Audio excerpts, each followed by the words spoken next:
অন্তর্বর্তী সরকারের বিতর্কিত উপদেষ্টাদের পদত্যাগের দাবি জানিয়ে কঠোর গণতান্ত্রিক আন্দোলনের হুঁশিয়ারি দিয়েছেন বিএনপি নেতা ইঞ্জিনিয়ার ইশরাক হোসেন।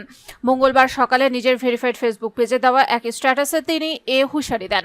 ঢাকা দক্ষিণ সিটি কর্পোরেশনের মেয়র হিসেবে শপথ গ্রহণের দাবিতে চলমান আন্দোলন প্রসঙ্গে তিনি এ মন্তব্য করেন। ইশরাক হোসেন লিখেন, আমি আন্দোলনরত ঢাকা দক্ষিণ সিটির জনগণ এবং ভোটারদের বিনীতভাবে অনুরোধে জানাচ্ছি, ফ্যাসিস্ট হাসিনা ও তার দোসরদের বাদে অন্য কোনো রাজনৈতিক দলের নেতার বিরুদ্ধে যত ক্ষোভ থাকুক না কেন, আমরা তাদের অসম্মান হয় এমন কিছু করা থেকে শতভাগ বিরত থাকি।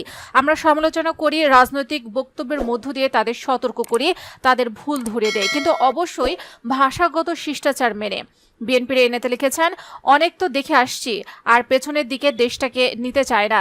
অবশ্যই আমরা রাজনৈতিক প্রতিপক্ষকে মোকাবেলা করব, দেশের বিরুদ্ধে সকল ষড়যন্ত্র রুখিয়ে দেব, নির্বাচনী স্পষ্ট রোডম্যাপ আদার মাধ্যমে আমাদের ভোটের অধিকার ফিরিয়ে আনার জন্য পদক্ষেপ নেব।